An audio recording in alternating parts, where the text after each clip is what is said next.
B K free ಕ್ಲಾಸಸ್ಸಿಂದ Bahubali sir ಮಾತಾಡೋದು. ಈಗಾಗಲೇ ಈವ್ನಿಂಗ್ ಕ್ಲಾಸ್ ಇವತ್ತು 2 ಕ್ಲಾಸ್ ಹಾಕಿದ್ನಿ. ಇದು 3ನೇ ಕ್ಲಾಸ್ ಆಗುತ್ತೆ. ಇದು ಏನಪ್ಪ ಅಂತಂದ್ರೆ ಮಾಡೆಲ್ ಟೆಸ್ಟು 18 ಟೋಟಲ್ ನಿಮಗೆ 46 ಟೆಸ್ಟ್ಗಳನ್ನು ನಾನು ಮುಗಿಸ್ತೀನಿ ಅಂತ ಹೇಳಿದ್ದೀನಿ. ಅಷ್ಟರೊಳಗೆ ನಾನು ಮುಗಿಸ್ಕೊಡ್ತೀನಿ. ಅದೇ ರೀತಿ ಯಾರೇನು ಎಲ್ಲ ಟೆಸ್ಟನ್ನು ನೋಡಿಲ್ಲ ನೋಡ್ಕೊತ ಬರ್ರಿ, ಯಾಕಂದರೆ ವೆರಿ ಇಂಪಾರ್ಟೆಂಟ್ ಕ್ವಶನ್ಸ್ಗಳದಾವ.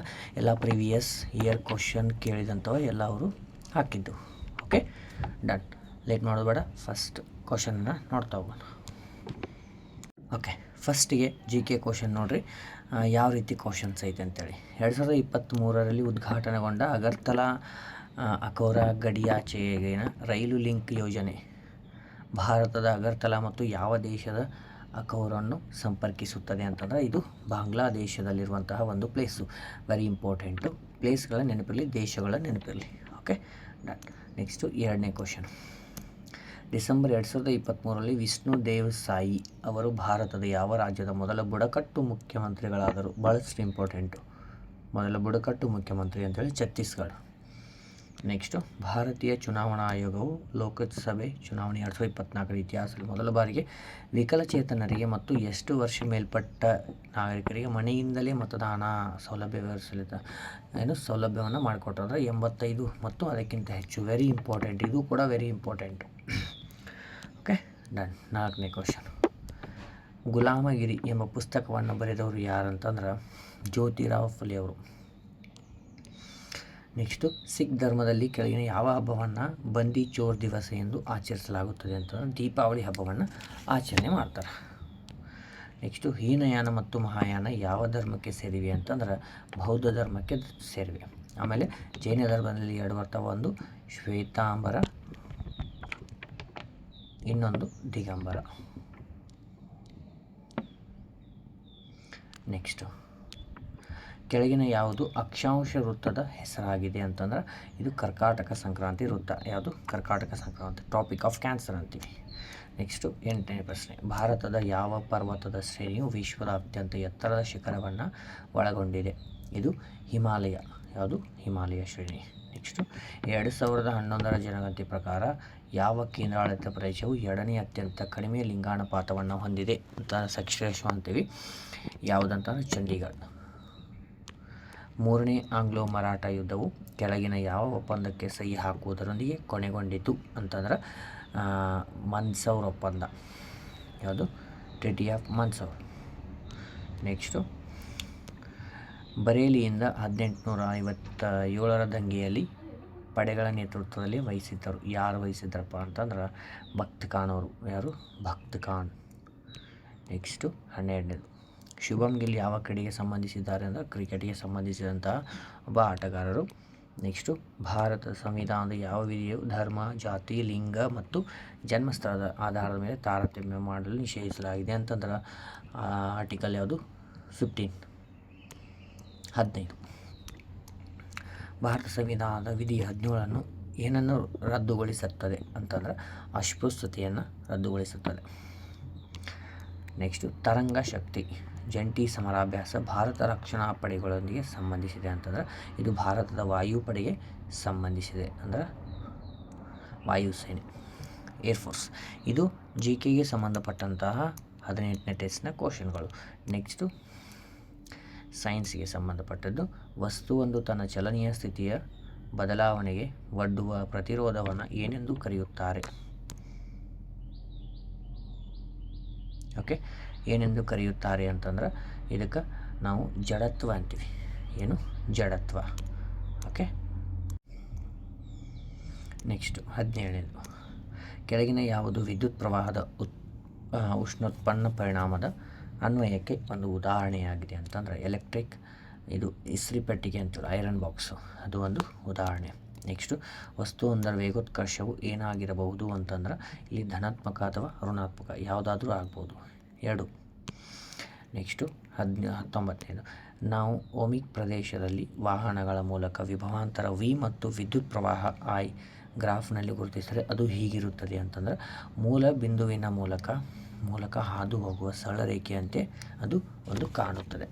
ನೆಕ್ಸ್ಟು 20ನೇದು. ಘನ ಸ್ಥಿತಿಯ ದ್ರವ ಸ್ಥಿತಿಯ ಪರಿವರ್ತನೆಯಾಗುವುದನ್ನು ವಿವರಿಸುವ ಯಾವ ಪದವನ್ನು ಬದಲಾಯಿಸುತ್ತದೆ ಅಂದರೆ ಇದು ವಿವರ್ತನೆ ಅಥವಾ ವಿತರಣೆ ಅಂತೀವಿ.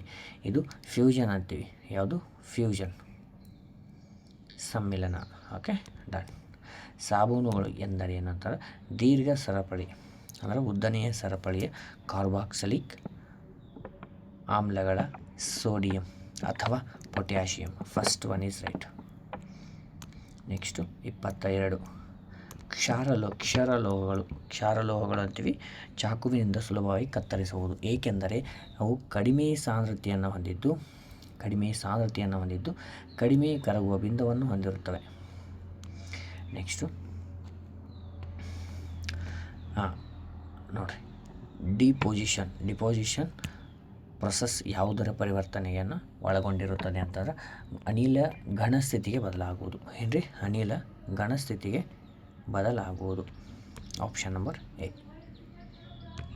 24ನೇದು, ಕೆಳಗಿನವುಗಳಲ್ಲಿ ಯಾವ ಪ್ರಾಣಿಗಳಲ್ಲಿ ಬಾಹ್ಯ ನಿಷೇಚನ ನಡೆಯುತ್ತದೆ? ಬಾಹ್ಯ ನಿಷೇಚನ ನಡೆಯುವುದು ಕಪ್ಪೆಗಳಲ್ಲಿ ಮಾತ್ರ. ನೆಕ್ಸ್ಟು, ನಿಷೇಚನದ ನಂತರ ಹೂವಿನ ಇತರ ಭಾಗಗಳು ಉದುರಿ ಹೋಗುತ್ತವೆ, ಆದರೆ ಅಂಡಾಶಯವು ಬೆಳೆದು ಯಾವ ಭಾಗವಾಗುತ್ತದೆ ಅಂತಂದ್ರೆ ಇದು ಹಣ್ಣಾಗ್ತದೆ. ಅಲ್ಲಿ ಕೆಲವೊಂದು ಭಾಗಗಳು ಹೋಗ್ತವೆ, ಅದು ಉಳಿದಂತಹ ಒಂದು ಅಂಡಾಶಯವಾಗ ಒಂದು ಹಣ್ಣು ಆಗಿ ಬೆಳೀತದೆ.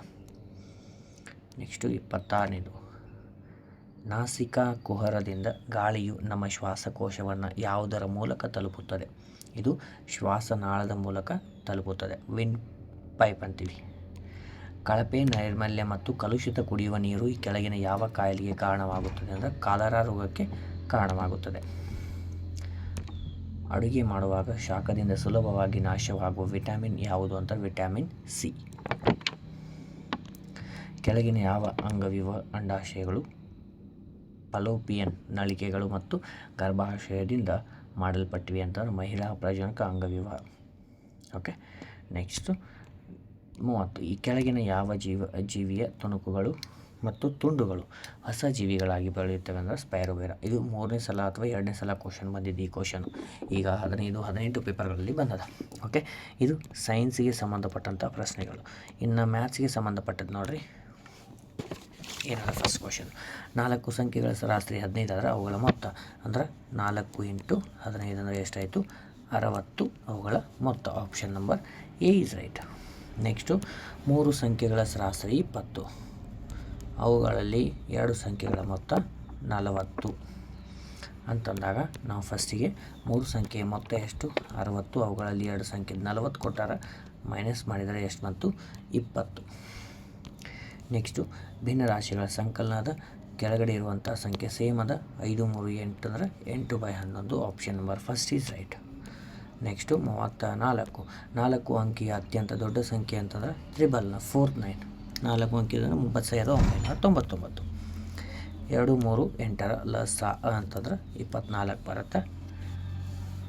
ನೆಕ್ಸ್ಟು ಸಿಂಪ್ಲಿಫಿಕೇಷನ್ 9.72 × 10 ಅಂತಂದ್ರೆ 1 ಪ್ಲೇಸನ್ನು ನಾನು ಶಿಫ್ಟ್ ಮಾಡ್ತೀನಿ ಪಾಯಿಂಟಿಂದ 97.2. ನೆಕ್ಸ್ಟ್, ಒಂದೇ ರೀತಿಯ 15 ಪುಸ್ತಕಗಳ ಒಟ್ಟು ತೂಕ 6 kg ಆದರೆ ಅಂತಹ 45 ಪುಸ್ತಕಗಳನ್ನು ಎಷ್ಟು? ನೋಡಿರಿ, ಒಂದೇ ಪುಸ್ತಕ ಅಂತಂದಾಗ ಈಗ 15 ಐತಿ. ಓಕೆ, ಅಂಥವ ಟೋಟಲ್ ಎಷ್ಟಾಗೈತೆ ಅಂತಂದ್ರೆ ಟೋಟಲ್ 45 ಆಗೈತೆ. ಅಂದರೆ ಇಂಟು ಎಷ್ಟು ಮಾಡ್ಯಾರ? 3 ಮಾಡ್ಯಾರ. ಅದೇ ರೀತಿ ನನಗೆ ಇಲ್ಲಿ 6 ಅದ ಅಂದರೆ ಇದಕ್ಕೂ ಇಂಟು 3 ಮಾಡಬೇಕು. ಅಂದರೆ ಟೋಟಲ್ ಎಷ್ಟಾಯಿತು? 18. Okay, next 38. 160 ಸೆಂಟಿಮೀಟರ್ ಮತ್ತು 2 ಮಿಲಿಮೀಟರ್ ಇದರ ಸರಳ ಅನುಪಾತ ಅಂತಂದಾಗ ಇದು 2 ಅಂತಂದ್ರೆ 200 ಸೆಂಟಿಮೀಟರ್ ಆಯಿತು, ಮೀಟರ್ ಒಳಗದ. ನೆಕ್ಸ್ಟ್ ಇದು 160 ಸೆಂಟಿಮೀಟರ್. ಈ 0. ನೆಕ್ಸ್ಟು 4 4 5 4 ಅನುಪಾತ 5. Option number 4 is right. Next 39. A ಮತ್ತು ಬಿ ವಯಸ್ಸಿನ ಅನುಪಾತ 4:5. ಆದರೆ ಎಯ ವಯಸ್ಸು ಅಂದರೆ 4 ಅಂದರೆ ಎಷ್ಟದ? 20 ಅದ. ಅಂದರೆ ಇಂಟು ಎಷ್ಟು ಮಾಡ್ಯಾರ? 4 5 20. ಅದೇ ರೀತಿ ಬಿನ ವಯಸ್ಸು ಅಂತಂದಾಗ ಇವನಿಗೂ 5 ಇಂಟು ಮಾಡಿರಿ. 5 5 ಎಷ್ಟು? 25 ವಯಸ್ಸು. ಯಾರ್ದು? ಬಿಯ ವಯಸ್ಸು. Option number A is right. Next ಒಟ್ಟು ಸಮಯವನ್ನು ಕೇಳಿರುವಂಥದ್ದು ನೋಡಿರಿ. 60 ಕಿಲೋಮೀಟರ್ ದೂರವನ್ನು 30 ಸ್ಪೀಡ್ನಾಗ ಹೋಗ್ತಾರೆ. ಅಂದ್ರೆ 60 ಡಿವೈಡೆಡ್ ಬೈ 30 ಅಂದ್ರೆ ಟೈಮ್ ಎಷ್ಟು ಬಂತು? 31 30 ಎರಡು ತಾಸು ಬಂತು. ನೆಕ್ಸ್ಟು ಅದೇ ಎರಡನೇದು ಏನಾದ್ರೆ 50 ಕಿಲೋಮೀಟ್ರ್ ದೂರವನ್ನು 25 ಹಂಗೆ ಹೋದ್ರೆ 25 ಒಂದಲೇ 25 ಎರಡರಲ್ಲಿ ಅಂದರೆ ಇದು 2 ತಾಸು. ಟೋಟಲ್ ಎಷ್ಟಾಯಿತು? 4 ಗಂಟೆಗಳು ಅವರ ಟೋಟಲ್ ಜರ್ನಿ ಮಾಡಲಿಕ್ಕೆ ಬೇಕಾದಂಥ ಸಮಯ. ಓಕೆ, ನೆಕ್ಸ್ಟ್ 41ನೇದು. ಒಂದು ಆಯತದ ಸುತ್ತಳತೆ 3.2 ಮೀಟರ್, ಅದರ ಅಗಲ ಸೆಂಟಿಮೀಟರ್ ಒಳಗೆ ಕೊಟ್ಟಾರೆ. ಇದನ್ನು ನಾನು ಸೆಂಟಿಮೀಟ್ರ್ ಒಳಗೆ ಮಾಡ್ತೇನೆ. ಎಷ್ಟಾಯಿತು? 320 ಸೆಂಟಿಮೀಟರ್ ಆಗುತ್ತೆ. ಹೌದಾ? ಈಗ ನಂದು ಆಯತದ ವಿಸ್ತೀರ್ಣ ಅಥವಾ ಸುತ್ತಳತೆ ಕೊಟ್ಟಾರಲ್ಲ, ಸುತ್ತಳತೆ = 2 × L + B. ಅಗಲ ಎಷ್ಟು ಕೊಟ್ಟಾರ? 60 ಕೊಟ್ಟಾರ. ಹೌದಾ? ಆಮೇಲೆ ಅದೇ ರೀತಿ 320 ನಮ್ಮದು ಏನದ ಸುತ್ತಳತೆ ಅದ, ಡಿವೈಡೆಡ್ ಬೈ ಈ 2 ಬಂದರೆ ಡಿವೈಡೆಡ್ ಬೈ ಆಗುತ್ತೆ, = L + 60. ಈ ಕಡೆ ಎಷ್ಟಾಯಿತು? ಇದು 160 ಆಯಿತು. ಈ 60 ಈ ಕಡೆ ಬಂದರೆ ಮೈನಸ್ ಆಗುತ್ತೆ, ಇಲ್ಲಿ L ಮಾತ್ರ ಉಳಿಯುತ್ತೆ. L ಒಳಗೆ 160ರಲ್ಲಿ 60 ಹೋದ್ರೆ ಎಷ್ಟು ಬಂತು? 100 ಸೆಂಟಿಮೀಟರ್. ಅಂತಂದರೆ ಎಷ್ಟು? 1 ಮೀಟರ್. ಆನ್ಸರ್ ಎಷ್ಟು? 1 metre. Option number first is right. 42ನೇ ಕ್ವಶನ್. ರಾಜು ಹತ್ತಿರ 2 ರೂಪಾಯಿ ಮತ್ತು 5 ರೂಪಾಯಿಯ ಮುಖಬೆಲೆಯ ನಾಣ್ಯಗಳಿದ್ದು ಒಟ್ಟು 78 ಅದಾವೆ. ಓಕೆ, ಫಸ್ಟಿಗೆ ನೋಡಿರಿ. ಹಾಗಾದರೆ 2 ರೂಪಾಯಿ ನಾಣ್ಯಗಳ ಸಂಖ್ಯೆ 5 ರೂಪಾಯಿ ನಾಣ್ಯಗಳ ಸಂಖ್ಯೆ 4 ಪಟ್ಟಿಗೆ. ಫಸ್ಟಿಗೆ ಯಾವ್ಯಾವ ರೂಪೀಸ್ ಅದಾವ? 5 ರೂಪಾಯಿದು ಅದಾವ. ಅದೇ ರೀತಿ 2 ರೂಪಾಯಿದು ಅಂದರೆ ಅದ್ರ 4 ಪಟ್ಟು ಅದಾವ, ಅಂದರೆ 4x. ಟೋಟಲ್ ಎಷ್ಟು ಅದಾವ? 78. ಟೋಟಲ್ ಇದು ಎಷ್ಟಾಯಿತು?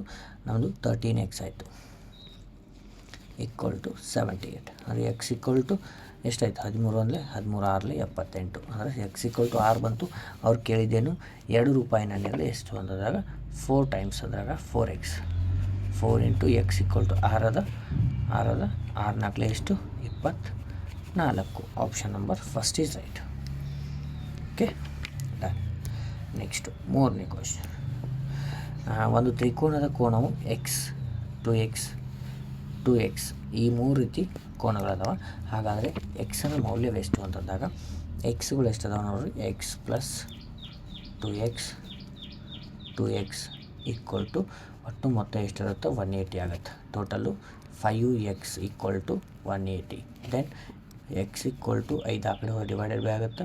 5 3 15, 5 6 30, ಅಂದರೆ 36 ಡಿಗ್ರಿ. Okay, done. ನೆಕ್ಸ್ಟ್ 44. 30% ದಶಮಾಂಶ ರೂಪ ಅಂತಂದಾಗ 30 ಡಿವೈಡೆಡ್ ಬೈ 100. ಈ 0 ಒಂದೇ 0 ಅದಂದ್ರೆ 0.3 ಈಸ್ ರೈಟ್. ನೆಕ್ಸ್ಟು 40 ಅಭ್ಯರ್ಥಿಗಳ ಶೇಕಡ 40ರಷ್ಟು ಜನರು ಸಂದರ್ಶನದಲ್ಲಿ ತೇರ್ಗಡೆಯುತ್ತಾರೆ. ಹಾಗಾದರೆ ಎಷ್ಟು ವಿದ್ಯಾರ್ಥಿಗಳು ತೇರ್ಗಡೆಯಾಗಿಲ್ಲ? 40 ಹೋದ್ರೆ ಉಳಿದವರು ಎಷ್ಟು? 60. ಅಂದ್ರೆ 40ರ 60% ಅಂದರೆ ಈ 0 ಹೋಯಿತು. 6 4 ಎಷ್ಟು? 24. ಹೌದಾ? 24. Option number C is right. ಇದು ಮ್ಯಾಥ್ಸ್ ಆದರೆ ನೆಕ್ಸ್ಟು ರೀಸನಿಂಗ್ ಒಳಗೆ ಏನು ಕೊಟ್ಟಾರೆ ನೋಡಿರಿ. ಎಲ್ಲ ಸಂಖ್ಯೆಗಳು ಕೇವಲ ಒಂದೇ ಅಂಕಿಯ ಸಂಖ್ಯೆಗಳಾಗಿವೆ. ನೀಡಿರುವ ಸರಣಿಯಲ್ಲಿ 6 ಎಷ್ಟದಾವ ಅಂತ ಕೇಳ್ಯಾರ. ಇಲ್ಲೊಂದದ 1 2 3 4 5. ಮತ್ತೆಲ್ಲಾದರೂ ಅದಾವ? ಟೋಟಲ್ ಎಷ್ಟು ಅದಾವ? 5 ಅದಾವ. Option number first is right. 47. ಬೇಕರಿಯಲ್ಲಿ ಸರತಿಯಲ್ಲಿ ಕಾಯುತ್ತಿರುವ ಒಟ್ಟು 60 ಗ್ರಾಹಕರಲ್ಲಿ ಮೋಹಿನಿ ಆರಂಭದಿಂದ 26ನೇ ಸ್ಥಾನ. ಹಾಗಾದರೆ ಕೊನೆಯಿಂದ ಎಷ್ಟು? 60 - 26 ಅಂದ್ರೆ ಎಷ್ಟು ಉಳಿತು? 34. ಆದರೆ ಕೊನೆಯಿಂದ ಅವರನ್ನು ಮತ್ತೆ ನಾ ಕೌಂಟ್ ಮಾಡಿದಾಗ ಒಂದು ಕೌಂಟ್ ಆಗುತ್ತೆ. ಅಲ್ಲಿ ಟೋಟಲ್ ಇರೋದು ಹಿಂದಿನಿಂದ 35. ನೆಕ್ಸ್ಟು ಸಿರೀಸ್ ಅದ.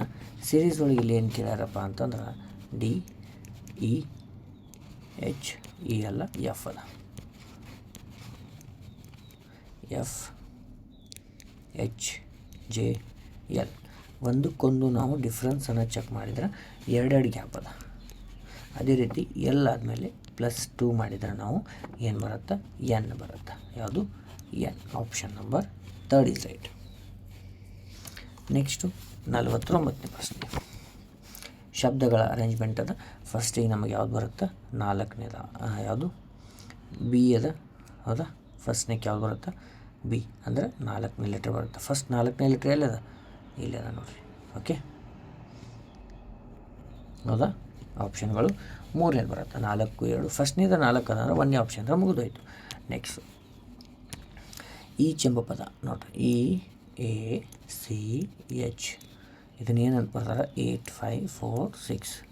ನೆಕ್ಸ್ಟು CAKE ಎಂಬ ಪದವನ್ನು ಏನಂತ ಬರ್ತಾರೆ ಅಂದ್ರೆ 2 4 8 5 ಅಂತ ಬರ್ತಾರೆ. ಇಲ್ಲಿ ಕೇಳಿದ ಪದ ಯಾವುದು? ಕೆ ಅನ್ನೋದು ಯಾವುದ್ರೊಳಗೂ ಇಲ್ಲ, ಹೌದಾ? ಕೆ ಮಾತ್ರ ಇದರಲ್ಲಿ ಮಾತ್ರ ಅದ ಅಂತಂದ್ರೆ ಇಲ್ಲಿರದೇ ಇರುವಂತಹ ಒಂದು ಅಂಕಿ ಯಾವುದಂದ್ರೆ 2, ಹೌದಾ? 4 ಅದ, 8 ಅದ, 6 ಅಲ್ಲಿ ಬೇರೆನೇ ಅದ ಅಂದ್ರೆ ನಮಗೆ ಈ ಕೆ ಎಂಬ ಪದವನ್ನು ಏನಂತ ನೋಟ್ ಮಾಡ್ಯಾರ ಅಂದ್ರೆ 2 ಅಂತ ಮಾಡ್ಯಾರ. ಸೊ ಇದು ನಿಮ್ಮದು 18ನೇ ಟೆಸ್ಟು. ಓಕೆ, ಮತ್ತೆ ನಿಮಗೇನು ಮಾಡ್ತೀನಿ, 19ನೇ ಟೆಸ್ಟನ್ನು ನೆಕ್ಸ್ಟ್ ಕ್ಲಾಸಲ್ಲಿ ತರ್ತೀನಿ. ಎಲ್ಲವೂ ನಿಮಗೆ ಕಂಪ್ಲೀಟಾಗಿ ಎಕ್ಸಾಮ್ ಒಳಗೆ ಮುಗಿಸ್ಕೊಡ್ತೀನಿ. ಓಕೆ, ಮತ್ತೆ ಮುಂದಿನ ಕ್ಲಾಸಲ್ಲಿ ಭೇಟಿ ಆಗ್ತೀನಿ. ಜೈ ಹಿಂದ್.